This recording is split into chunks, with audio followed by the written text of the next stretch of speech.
Right now, while you rinse the rice for tonight's supper, you are pouring something down the drain that a garden center would happily bottle, slap a label on, and sell back to you for 15 pounds. That cloudy water swirling toward the sink trap is not waste. Handled the right way, it becomes one of the most powerful living fertilizers you can make, and it costs you nothing but 3 days of patience. Here is the part that ought to make you a little angry. Gardeners across this country spend billions of pounds every year on bagged amendments, bottled boosters, and microbe inoculants. And the plain truth is that the most important workers in your soil were never for sale to begin with. They are microscopic, they multiply for free, and most of us have spent a lifetime feeding them straight to the rubbish bin. So set the marketing aside for the next few minutes. There are 5 things you would normally throw away.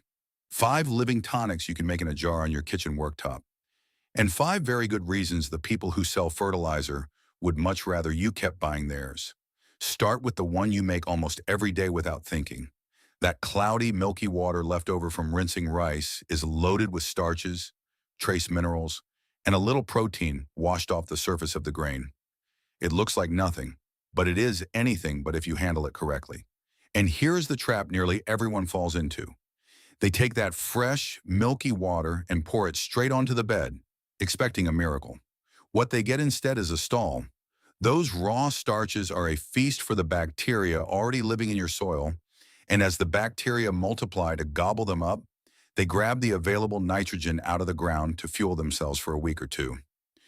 Your plants are competing with a bacterial population boom for the very nitrogen they need to stay green. Gardeners call this nitrogen immobilization.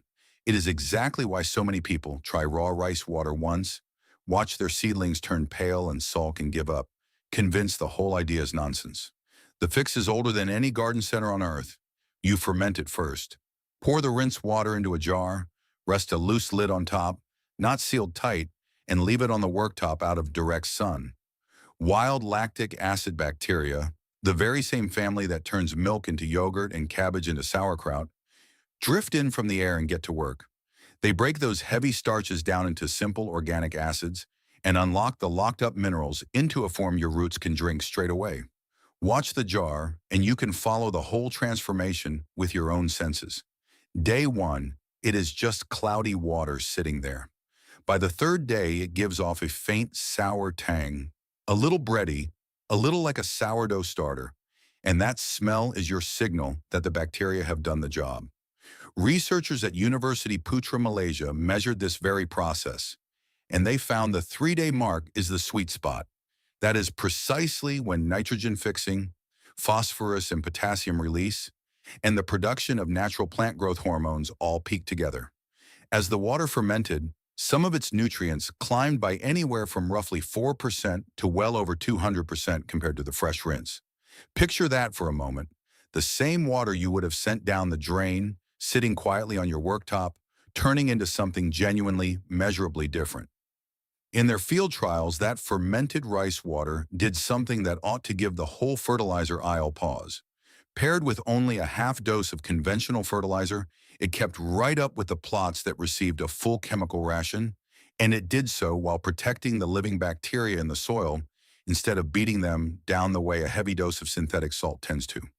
Now, your back garden is not a research plot, so treat that as the encouraging headline it is rather than a guarantee, but the direction is unmistakable.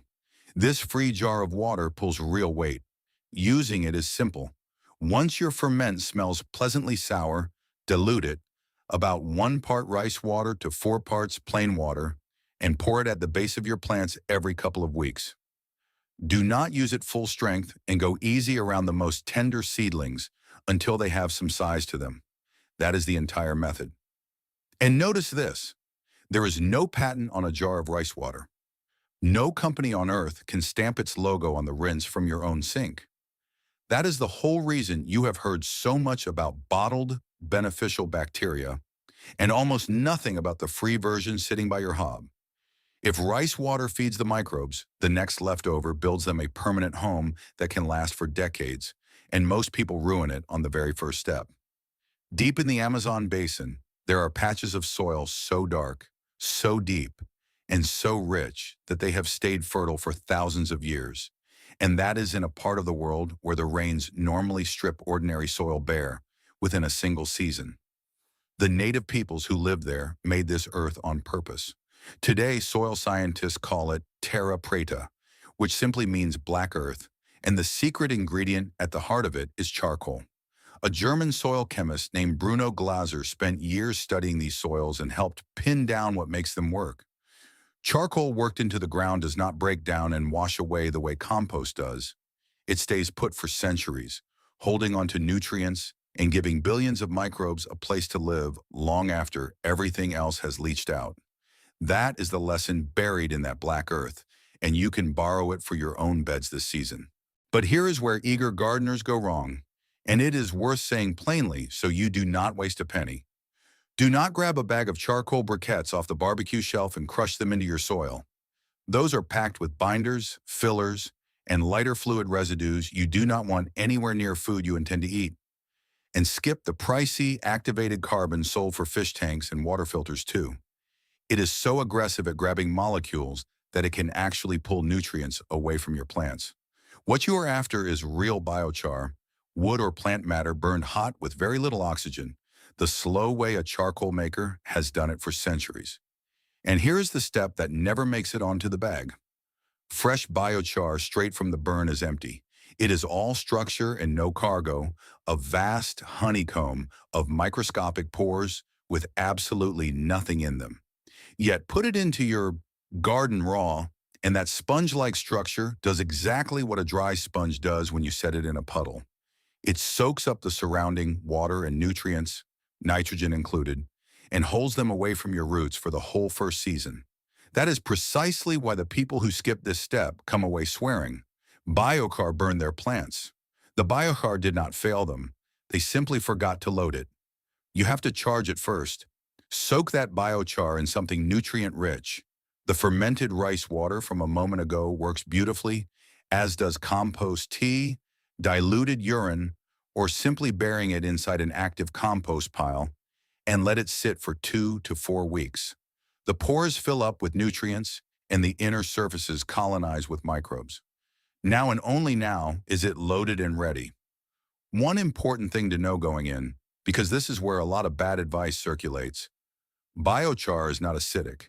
It runs the other way. Most biochar lands somewhere between pH 7 and 10, which is firmly alkaline. That means charged biochar behaves like a gentle, slow-release liming agent. If your soil is sour and acidic, working it in nudges the ground back up toward the near-neutral range where most vegetables actually want to live, somewhere around 6 to 7 on the scale. So it is a wonderful fix for tired, acidic ground, but if your soil already runs alkaline, go light because you can absolutely push it too far in the other direction. Know your dirt before you load it up. Think of charged biochar as a fully furnished block of flats for the life in your soil. Raw biochar is the empty shell, handsome but lifeless until the tenants move in. Charge it, and you have handed billions of beneficial microbes a permanent address with a stock pantry. Once it is worked into your ground, a single batch can keep paying you back for 20, 30, even 40 years.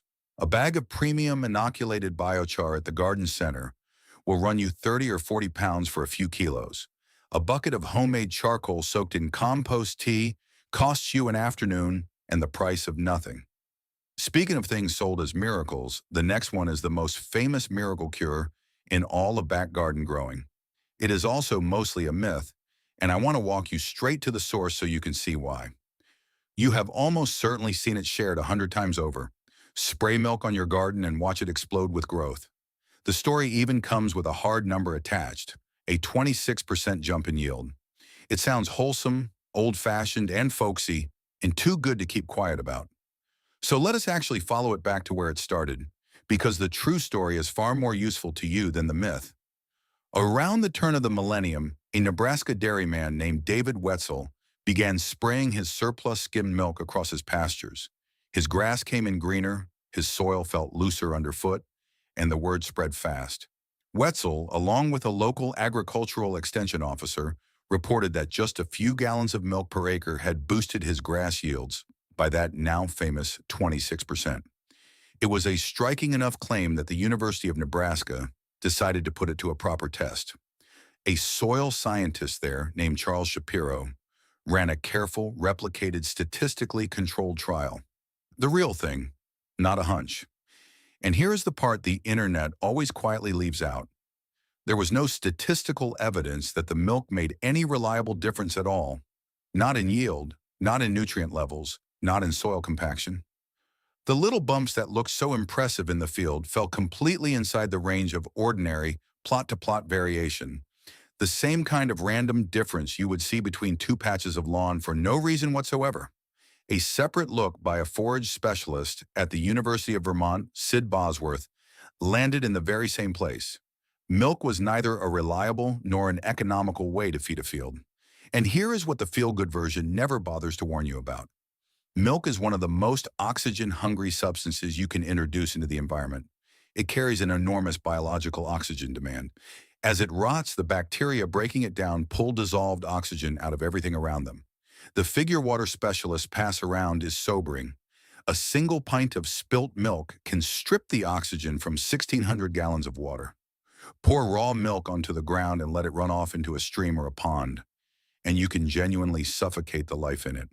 Spray it thick across the soil surface, and it can dry into a sour, fatty crust that seals your bed off from air, turns it stagnant, makes it reek, and rings the dinner bell for every fly and scavenger in the neighborhood. Strip away the romance, and milk is 90% water. The actual nutrients in it are real but modest, and you can get every last one of them, plus far more living organic matter from a single handful of homemade compost with none of the stink and none of the risk. The miracle was never really in the milk. It was in the soil life that the milk briefly fed.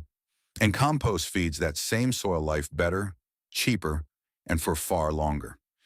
The people most eager to sell you a dream, you will notice, are rarely the ones who bother to test it. So pour the milk on your cereal, not your tomatoes.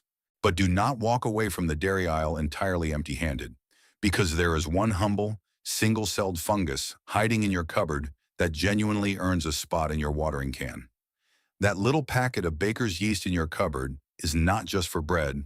Drop the very same single-celled fungus into your soil, and it goes to work like a miniature growth factory. Once you see what it actually does, the packet stops looking like a baking ingredient and starts looking like a tool. Plant scientists have found that many yeasts, common bread yeast among them, actually produce and release plant growth hormones, auxins, gibberellins, and cytokinins. Those are the very same chemical messengers a plant uses to tell its own roots to stretch deeper, branch wider, and thicken up. Feed yeast into the root zone, and you are essentially handing your plants an extra dose of grow signals. But it does more than that. Yeast releases mild organic acids that pry locked-up phosphorus out of the soil and into a form roots can finally use. And it produces special iron-gathering compounds that round up the scarce iron in your soil and deliver it where plants can take it in, which, as a quiet bonus, leaves less of that iron available to the fungi that cause root rot and disease. Now the warning, because the popular internet recipe will land you in real trouble. Nearly every viral version tells you to stir yeast into warm water with a big scoop of sugar and pour the whole thing straight onto your soil. And yes, the sugar makes the yeast multiply like mad, but it also turns your garden bed into an open sweet bowl. As that sugar ferments, it gives off alcohol, carbon dioxide, and a yeasty, beery aroma. And to a fruit fly or a sugar ant, that smell is a dinner bell ringing clear across the garden. Pour sugary yeast water onto your beds, and you are not fertilizing anything. You are hosting a pest convention, and you sent the invitations yourself. The smarter way is to let the yeast do its multiplying in a sealed jar or bottle first. Stretch a balloon over the neck or fit a loose airlock so the gas can escape without inviting any guests. Within a day, the mixture is foaming and visibly alive. Give it another day or two in the closed container. Then, and this is the key, dilute it down to a pale, weak solution before it ever touches the ground. You keep every bit of the hormone benefit and skip the fruit fly circus entirely. A pinch of yeast handled this way, once every few weeks is plenty for a whole bed. A jar of biostimulant root hormone concentrate at the garden center can cost more than your entire weekly shop. A strip of baker's yeast costs pocket change, and does much of the same honest work, which is exactly why you will never once see it marketed as a garden product. There is no money in telling you to walk to your own pantry. One leftover left to go, and it is the one sitting in your compost caddy right now. Here is a law of gardening that is 180 years old and still dead accurate.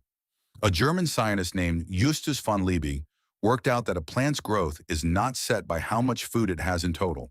It is held back by whichever single nutrient happens to be in shortest supply. They call it the law of the minimum. You can flood a plant with nitrogen and water all you like, but if it is starving for potassium, it simply will not perform. And that is exactly where your breakfast scraps come in, because each one is rich in a different missing piece of the puzzle. Start with the banana skin. Bananas grow in potassium-rich ground, and the skin hangs onto a good share of it. Measured properly on a dry weight basis, a banana skin runs somewhere around 9 to 10% potassium, which is genuinely high for a humble kitchen scrap. Now you may have bumped into a wilder 42% figure floating around online. Let me save you the confusion. That number is a mix-up. 42% is roughly the share of a person's daily potassium you would get from eating a skin. It is a nutrition label number, not the amount of potassium actually in the skin. The honest figure, close to 10% by dry weight, is impressive enough on its own without anyone having to dress it up.